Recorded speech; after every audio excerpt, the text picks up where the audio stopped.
Hello friends, welcome back to student modulator and lecture number 1.26 में आपका स्वागत है। और इस वीडियो लेक्चर में हम लोग इलेक्ट्रोस्टैटिक का फोर्थ पार्ट स्टार्ट कर रहे हैं, capacitance and when D graph generator. और इसके अंदर जो टॉपिक्स कवर किए जाएंगे वो आपके स्क्रीन पर हैं। सबसे पहले हम लोग बिहेवियर देखेंगे कंडक्टर का इलेक्ट्रोस्टैटिक फील्ड में, उसके बाद इलेक्ट्रिकल कैपेसिटेंस और इसके प्रिंसिपल को समझेंगे। Then after parallel plate capacitor का फॉर्मूला डिराइव करेंगे और उसका सीरीज एंड पैरेलल कॉम्बिनेशन को स्टडी करेंगे।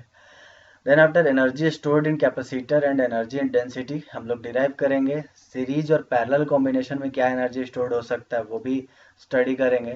Then after loss of energy on sharing charges between two capacitor, जब दो कैपेसिटर्स रहते हैं और चार्ज उनके बीच शेयर होता है तो एनर्जी का क्या लॉस होता है उसको भी स्टडी करेंगे। फाइनली हम लोग polar and non polar molecules को पढ़ेंगे, जिसके बाद पोलराइजेशन जो कि एक इम्पॉर्टेंट प्रॉपर्टी है डाइलेक्ट्रिक की, उसको स्टडी करेंगे।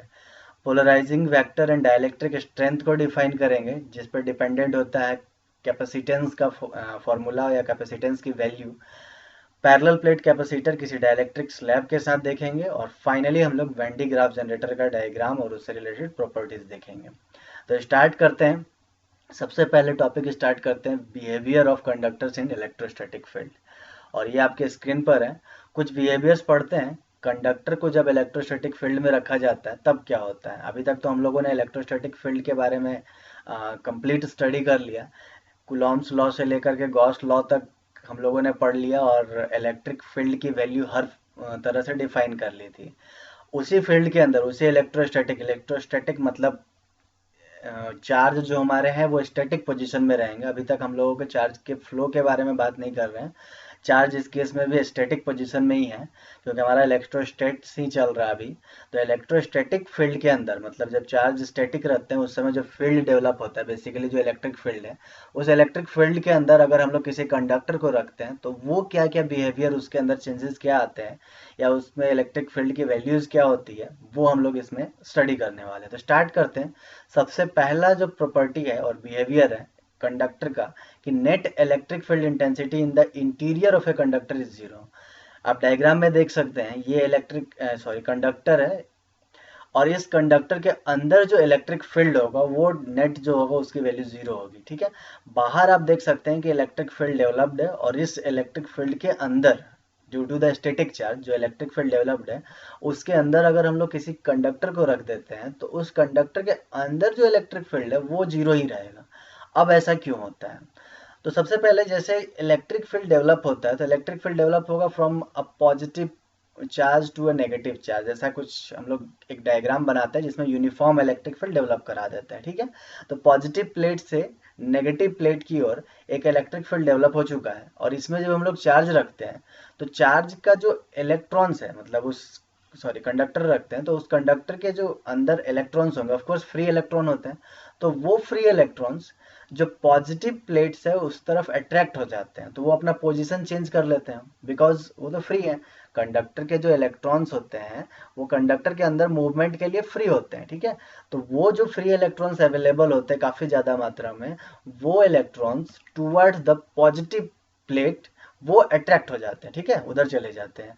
तो ये जब इलेक्ट्रॉन्स इधर मूव करेंगे टूवर्ड्स द पॉजिटिव प्लेट, अपना पोजीशन चेंज करेंगे, तो एक तरह से ऐसा समझा जाए कि इस तरफ जो एटम्स होंगे वो एटम्स ने इलेक्ट्रॉन्स रिलीज किया तो उन एटम्स पे एक तरह से पॉजिटिव चार्ज डेवलप हो जाएगा। ठीक है, मतलब पॉजिटिव आयंस डेवलप हो जाएगा।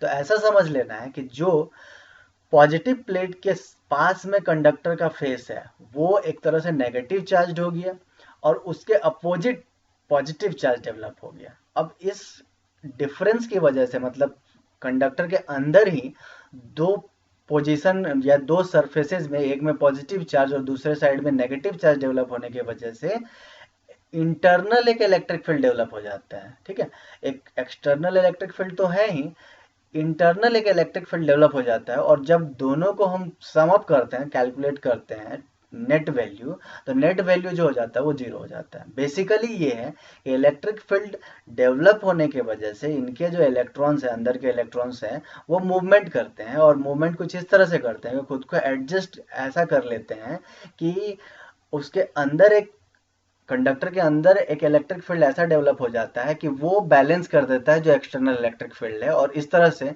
नेट इलेक्ट्रिक फील्ड जीरो हो जाता है। बिकॉज अगर इलेक्ट्रिक फील्ड कंडक्टर के अंदर रहेगा तो मूवमेंट करेगा, उसका इलेक्ट्रॉन जो है मूवमेंट करेगा, तब तक मूवमेंट करेगा जब तक कि उस इलेक्ट्रिक फील्ड को जीरो ना कर दे। जैसे ही इलेक्ट्रिक फील्ड जीरो हो जाएगा, मूवमेंट उसका बंद।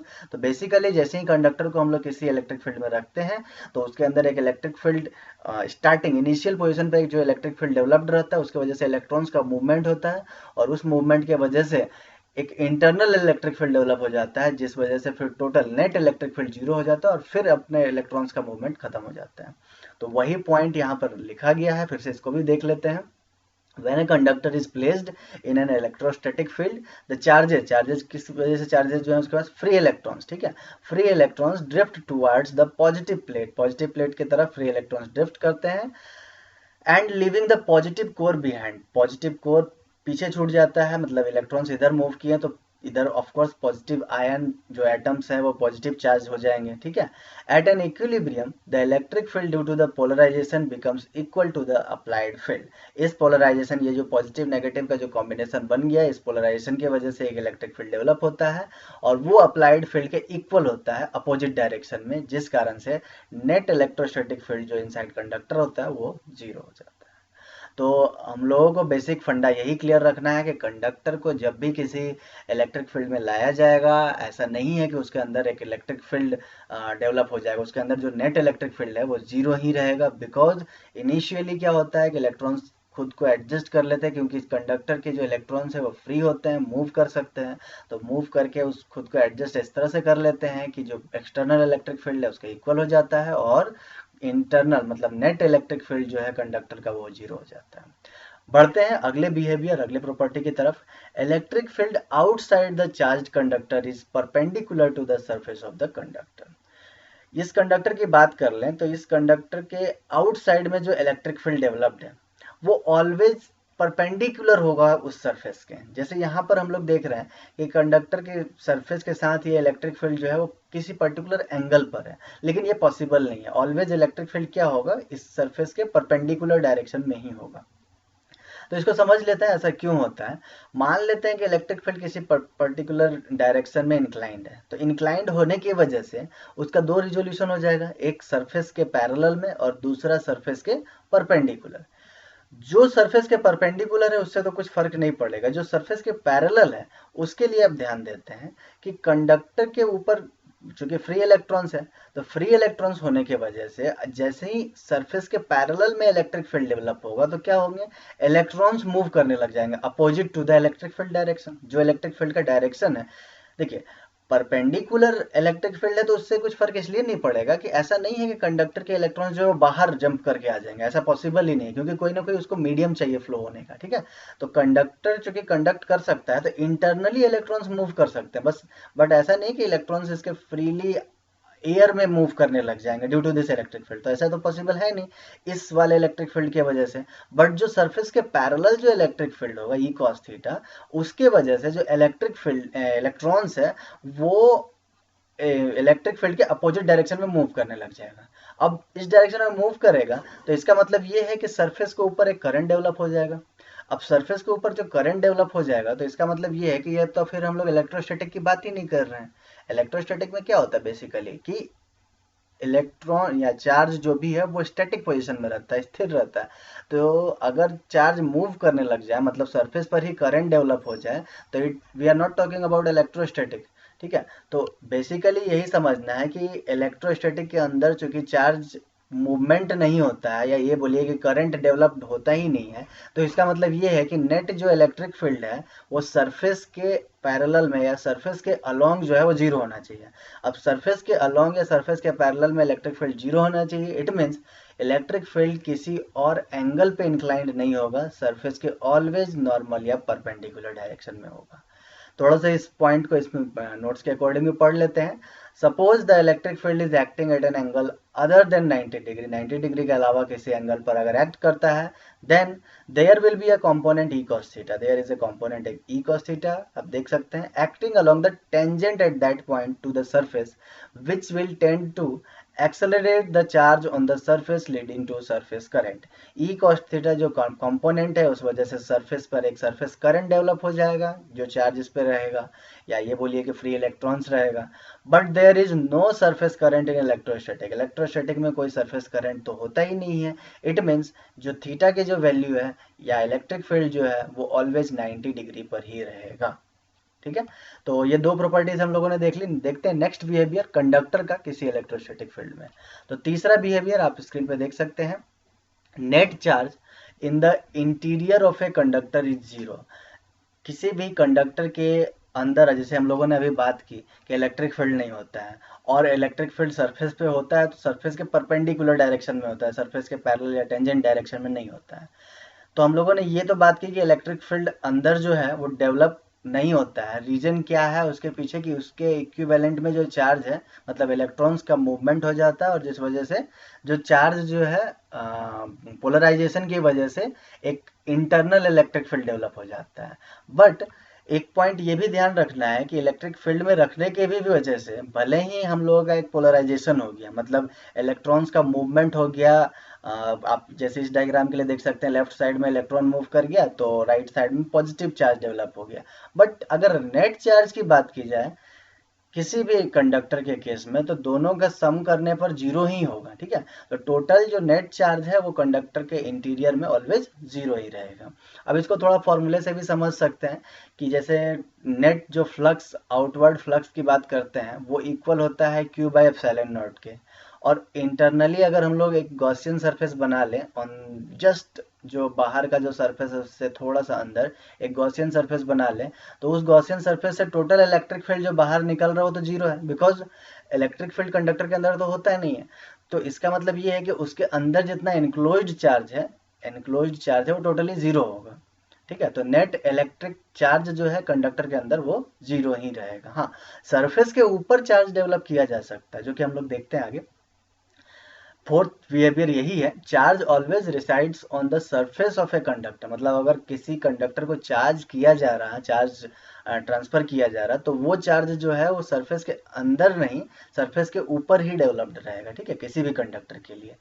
तो suppose a conductor is given some excess charge Q, construct a Gaussian surface just inside the conductor. अंदर कंडक्टर में हम लोग गॉसियन सरफेस अगर बना लेते हैं तो जो इलेक्ट्रिक फील्ड जो है, इससे निकलने वाला टोटल इलेक्ट्रिक फील्ड है वो जीरो रहेगा। इसका मतलब Q जो इसके अंदर है वो टोटली जीरो है। तो इसका जाहिर सा बात है कि जो नेट जो चार्ज जो ट्रांसफर या किसी के द्वारा दिया गया है वो टोटल का टोटल चार्ज सरफेस के बाहर ही रहेगा। सरफेस के अंदर रहने का मतलब क्या है, अंदर में एक इलेक्ट्रिक फील्ड डेवलप है जो कि होता नहीं है। तो कंडक्टर के अंदर चूंकि इलेक्ट्रिक फील्ड नहीं होता है, इसका मतलब कंडक्टर के अंदर जो इलेक्ट्रिक फील्ड है, इंटीरियर साइड में चार्ज जो है वो टोटली जीरो होगा। और अगर कोई चार्ज हम लोग ट्रांसफर कर लेते हैं, एक्सेस चार्ज किसी कंडक्टर को दे देते हैं, तो उस पर जो चार्ज डेवलप भी होगा वो सरफेस के ऊपर होगा, सरफेस के अंदर नहीं होगा। फिफ्थ बिहेवियर देखते हैं, electric potential is constant for the entire conductor. ठीक है, किसी भी कंडक्टर की बात की जाए तो volume wise, not surface wise, volume wise conductor के हर एक पॉइंट पर, मतलब अगर हम लोग स्फेरिकल सरफेस की बात कर रहे हैं और कौन मतलब टोटली वो सॉलिड है, ठीक है, कोई स्फेरिकल सॉलिड है जो कि कंडक्टर का बना है, कंडक्टिंग मटेरियल का बना है, तो उसके अंदर हर एक पॉइंट पर जो है वो इलेक्ट्रिक पोटेंशियल सेम होगा। ये ध्यान देना, volume wise, not I am talking about surface wise. ऐसा नहीं है केवल बाहरी सरफेस पर ही उसका पोटेंशियल सेम होगा, अंदर के हर एक पॉइंट, सेंटर की बात की जाए या एक्सटर्नल बाहर से बाहर तक पॉइंट, किसी भी पॉइंट की बात की जाए, सभी पॉइंट्स पर पोटेंशियल जो है सेम होगा। अगर इस शेप की बात करते हैं तो इस शेप में सेंटर पर भी पोटेंशियल उतना ही होगा जितना इस पॉइंट पे पोटेंशियल है, जितना इस पॉइंट पे पोटेंशियल है, वट जिस भी पॉइंट की हम बात करें, इलेक्ट्रिक पोटेंशियल पूरे कंडक्टर में हर पॉइंट पर कांस्टेंट होगा। ठीक है, तो इक्वी पोटेंशियल होता है कंडक्टर वॉल्यूम वाइज, राइट। अब क्यों होता है उसके पीछे भी कहानी देख लेते हैं।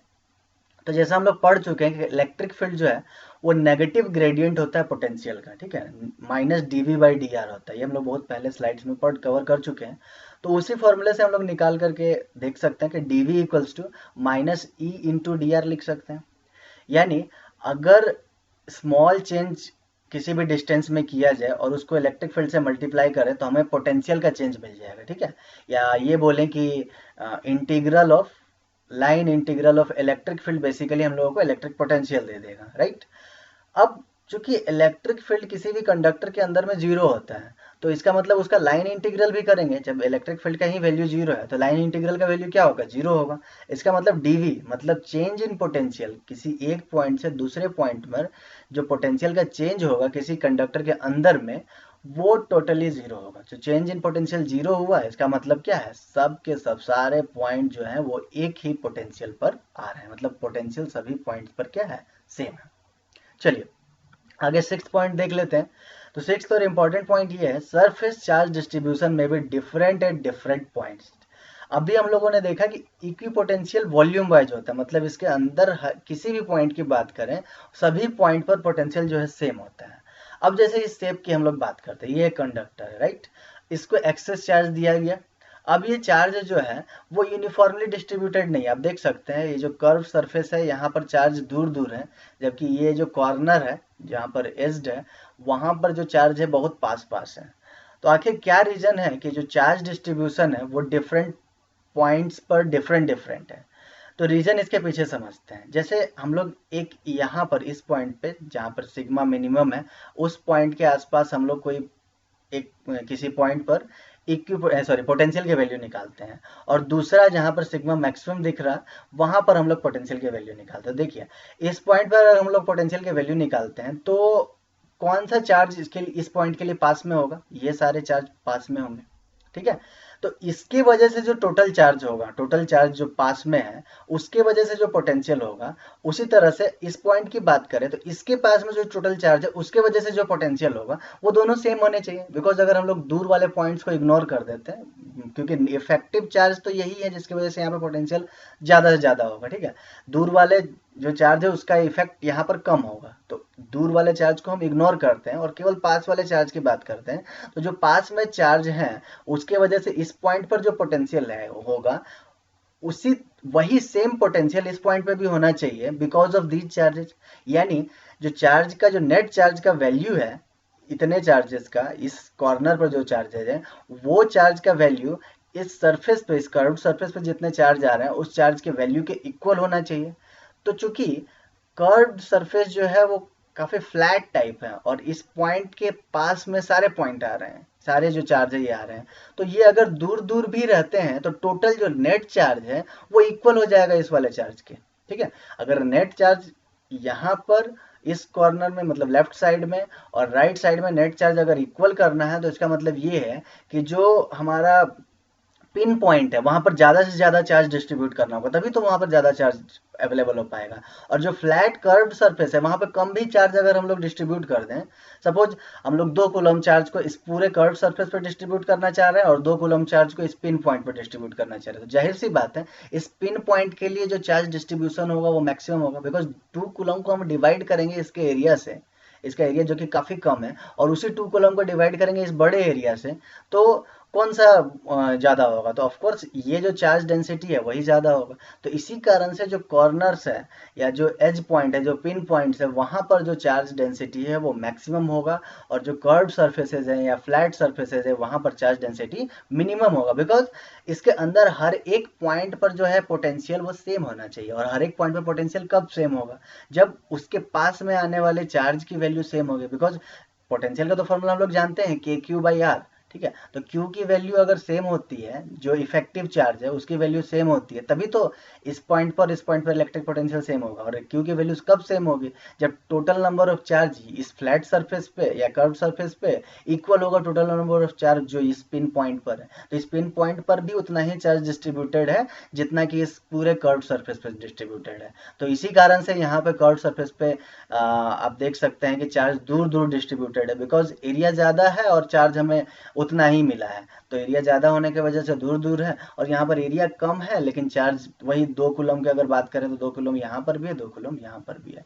तो इस कारण से हाई चार्ज डेंसिटी या मैक्सिमम चार्ज डेंसिटी होता है पिन पॉइंट्स पे, और जो कर्व्ड सरफेसेज या फ्लैट सरफेसेज है वहां पर सबसे मिनिमम चार्ज डेंसिटी होता है। ओके, तो आई होप ये वाला एक्सप्लेनेशन भी आपको समझ में आया होगा, और इसका रीजन नोट्स के अकॉर्डिंग भी देख लेते हैं। Every conductor is an equipotential volume rather than just an equipotential surface. Of course, surface equipotential नहीं है इसका वॉल्यूम इक्विपोटेंशियल है। इस कारण से हर एक पॉइंट, अंदर के हर एक पॉइंट पर पोटेंशियल सेम होगा, और इसी कारण से जो चार्ज का डिस्ट्रीब्यूशन है वो नॉन यूनिफॉर्म, हाँ अगर यही यूनिफॉर्म अपना अगर शेप होता तब तो यूनिफॉर्मली डिस्ट्रीब्यूटेड होता। सपोज स्फेरिकल शेप ले लेते हैं, तब उसमें जो चार्ज है वो यूनिफॉर्मली डिस्ट्रीब्यूटेड होगा। बट यही क्यूबिकल शेप ले लें या इस तरह का शेप जो आप डायग्राम में देख सकते हैं स्क्रीन पर, वो शेप ले लें, तो दोनों के केसेस में क्या है कि जो पिन पॉइंट है या एज जो है वहां पर ज़्यादा से ज़्यादा चार्ज डिस्ट्रीब्यूटेड होगा, ज़्यादा से ज़्यादा चार्ज कॉन्सेंट्रेटेड होगा डेंसिटी वाइज, ठीक है। डेंसिटी सबसे ज़्यादा होगा, और जो फ्लैट सर्फेसेज हैं या curve surface, highly curve surfaces हैं, वहाँ पर जो चार्ज है वो कम डिस्ट्रीब्यूटेड होगा, मतलब डेंसिटी वाइज बात कर रहा हूँ मैं, ठीक है। चार्ज तो ऑफकोर्स सेम रहेगा, टोटल चार्ज या नेट चार्ज की वैल्यू तो यहाँ पर जैसे हम लोग बात कर ही चुके हैं कि इस पिन पॉइंट पर भी 2 कूलम चार्ज सपोज करते हैं, तो यहाँ पर भी 2 ही कूलम चार्ज होगा। बट डेंसिटी जो है चार्ज की इस जगह में कम हो जाएगा, मिनिमम हो जाएगा, और यहाँ पर मैक्सिमम हो जाएगी। आई होप इस वीडियो के अकॉर्डिंग आपको कंडक्टर का इलेक्ट्रोस्टैटिक फील्ड में बिहेवियर काफ़ी अच्छे से समझ में आया होगा। और एक बार फिर से इसको रिवाइज कर लेते हैं।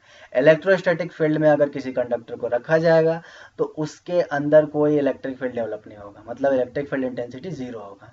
सेकेंड पॉइंट है कि अगर इलेक्ट्रिक फील्ड इंटेंसिटी किसी कंडक्टर के आउटर सरफेस पर डेवलप होता भी है तो वो उसके नॉर्मल ही ऑलवेज होगा, उसके पैरेलल नहीं हो सकता। अगर पैरेलल होगा तो एक सरफेस करंट डेवलप होगा जो कि इलेक्ट्रोस्टैटिक में पॉसिबल नहीं है। तो इस कारण से ऑलवेज इलेक्ट्रोस्टैटिक फील्ड जो है वो परपेंडिकुलर या normal to the external surface होगा, अंदर में तो रहेगा नहीं, और बाहर भी रहेगा तो नॉर्मल डायरेक्शन में रहेगा। आगे बढ़ते हैं। Net charge in the interior of A conductor is zero. किसी भी कंडक्टर के अंदर में जो टोटल चार्ज है, भले ही इलेक्ट्रॉन्स अपने आप को पोलराइज कर ले, मतलब एक पोजीशन से दूसरे पोजीशन में पहुंच जाते हैं, लेकिन अगर टोटल चार्ज की बात की जाए पूरे कंडक्टर के अंदर तो टोटल चार्ज जो है वो जीरो ही रहेगा। और दूसरी बात कि अगर हम लोग कोई एक्सेस चार्ज किसी कंडक्टर को दे देते हैं तो वो उस सरफेस, मतलब कंडक्टर के सरफेस के आउटर साइड में डिस्ट्रीब्यूटेड होगा, अंदर में डिस्ट्रीब्यूट नहीं होगा, बिकॉज अंदर में टोटल जो नेट इलेक्ट्रोस्टैटिक चार्ज की बात करें वो जीरो ही होता है। फिफ्थ पॉइंट भी देख लेते हैं। Electric potential is constant for the entire conductor. Volume wise equi potential होता है अपना कंडक्टर। और लास्ट पॉइंट हम लोगों ने देखा कि सरफेस चार्ज जो है वो density wise surface charge distribution जो है इलेक्ट्रोस्टैटिक के केस में, मतलब कंडक्टर के केस में जो इलेक्ट्रोस्टैटिक फील्ड के अंदर अगर रखा जाए या कहीं पर भी एक्सेस उससे चार्ज दे दिया जाए तो जो सरफेस के ऊपर जो चार्ज डेवलप होगा वो डिफरेंट एट डिफरेंट पॉइंट्स हो सकता है। ऐसा नहीं है कि यूनिफॉर्मली सरफेस चार्ज डिस्ट्रीब्यूट हो जाएगा, राइट। डिपेंड करेगा वो शेप पर। अगर शेप यूनिफॉर्म रहा तो यूनिफॉर्मली डिस्ट्रीब्यूटेड रहेगा, अगर शेप नॉन यूनिफॉर्म रहा, सपोज क्यूबिकल फॉर्म में रहा या जैसा डायग्राम आपके सामने स्क्रीन के ऊपर उस शेप में रहा, तो दोनों केसेस में क्या होगा, डिफरेंट हो सकता है डिफरेंट पॉइंट्स पर। ये ध्यान रखना है, क्वेश्चन ऐसे पूछे जा सकते हैं। तो पिन पॉइंट या एज पर हमेशा जो सरफेस चार्ज डेंसिटी वो मैक्सिमम होगा और फ्लैट सरफेसेस पे सरफेस चार्ज डेंसिटी मिनिमम होगा। So thank you so much for watching this video and keep watching this video series. इसके डिस्क्रिप्शन में मैं बहुत जल्दी PDF क्वेश्चंस अपलोड कर दूंगा और उसके साथ उस क्वेश्चंस के सॉल्यूशन भी अवेलेबल होंगे, उसके वीडियो लिंक भी अवेलेबल होंगे। So keep watching, thank you.